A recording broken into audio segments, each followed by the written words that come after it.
criadores malucos! Aqui estamos nós de novo. No último vídeo, eu o apresentei brevemente, mas hoje vou falar um pouco sobre a história do meu fiel escudeiro, Frodola. O ano era 2011. E este jovem estudante de animação recebeu um belo desafio na forma de trabalho final da disciplina de stop motion. Que foi mais ou menos assim. Vocês devem criar um boneco de massinha com um esqueleto articulado de arame para animar uma cena. E o jovem, tolo, sonhador, respondeu da melhor forma que ele podia. Que fazer de massinha o quê? Vou fazer de silicone, muito mais legal!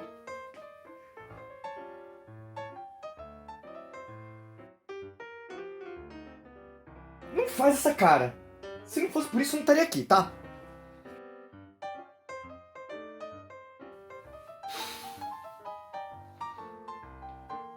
Enfim, continuando. Ele ia fazer sim esse boneco. Mas como?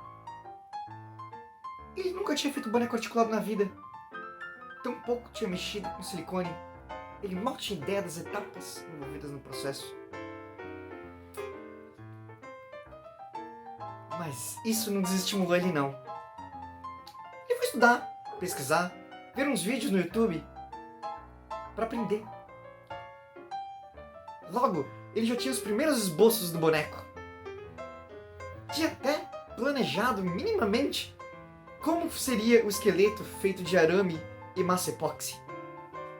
Primeiro, ele construiu um esqueleto mais simples, sobre o qual ele pudesse modelar o formato do boneco com massa clay. E em paralelo, ele construiu um segundo esqueleto, mais reforçado, que aguentasse ser manipulado, que ficaria dentro do boneco final.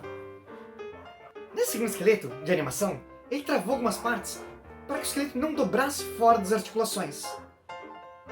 E na ponta dos braços, ele fixou as delicadas estruturas que seriam o esqueleto das mãos.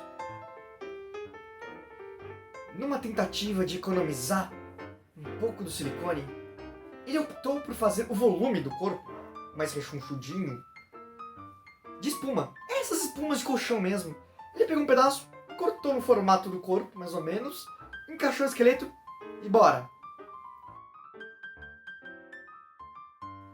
E nos pés de ambos os esqueletos, ele ficou porcas, para conseguir travar o boneco de pé, tanto para esculpir, quanto para poder animar depois. Com a massa clay, ele iniciou o processo de escultura.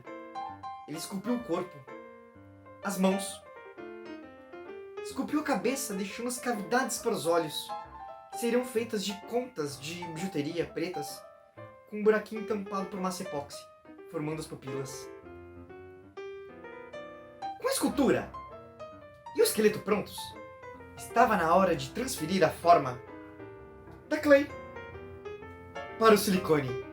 E para isso ele precisava de um molde. Ele pegou um pote grande que coubesse o boneco deitado dentro e fez uma caminha de argila que ele pudesse ficar bem confortável. Ele tomou cuidado para que o encontro entre o boneco e a argila ficasse bem selado, de forma que quando ele jogasse o gesso líquido depois, não vazasse pelas laterais do boneco. Ele deixou uns calombos na cama de argila para que servissem como encaixes para as duas metades do molde depois.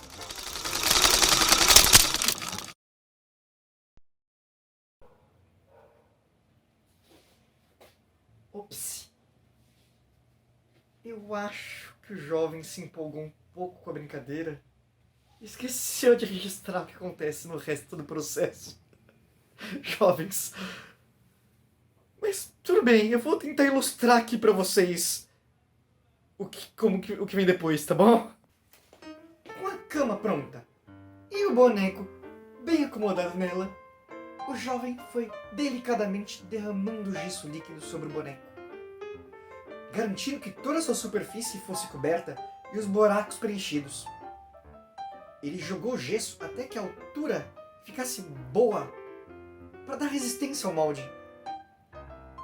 Depois de secar, ele virou tudo isso de ponta cabeça, tirou a argila, limpou o gesso e o boneco, passou um lubrificantezinho e jogou mais gesso para fazer o outro lado do molde. Com as duas metades do molde prontas, agora o jovem precisava colocar o esqueleto dentro do molde, mas sem tocar o molde. Por que sem tocar o molde? Porque se tocar o molde, quando jogar o silicone dentro, o esqueleto vai ficar aparecendo no ponto onde toca o molde. Não é um problema técnico, mas não fica muito bonito, não é verdade?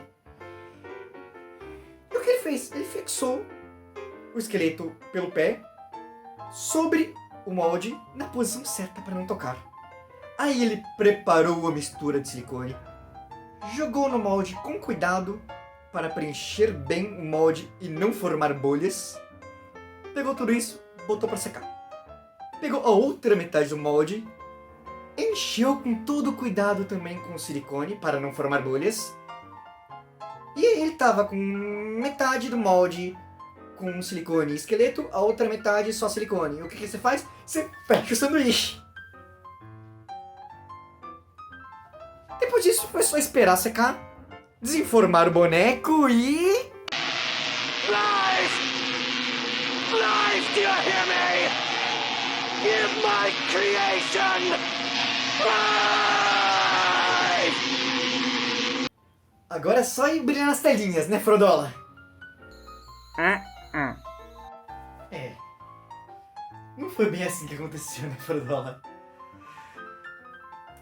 Apesar de todo o cuidado para colocar o silicone no molde, sem formar bolhas, formaram bolsões de ar que deixaram os braços dele flácidos. O esqueleto, meticulosamente posicionado sobre o molde, tocou o molde na ponta de um dedo da mão. A espuma, que era para dar volume para o corpo sem dar muito peso, quando misturada com o silicone, ficou muito dura e limitou a mobilidade do tronco do personagem. E o esqueleto das mãos, de um arame tão fininho, não aguentou ser manipulado e quebrou, deixando ele com as mãos moles. Até por isso que ele hoje utiliza essas manequiras super fashion. Mas isso não o impediu de estrelar essa grande aventura do ateliê ao meu lado, sempre me lembrando que, apesar dos pesares, o processo, o aprendizado foi muito divertido. Que coisa melhor do que aprender brincando, hein? Tanto eu quero fazer de novo.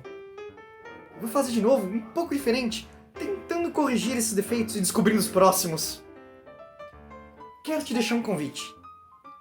Quando chegarmos a 500 criadores malucos aqui, na comunidade do ateliê, eu vou iniciar o projeto Frodola 2.0, compartilhando todo o processo com você. E aí, se você fosse criar um Frodola, como seria o seu, hein? Manda pra mim.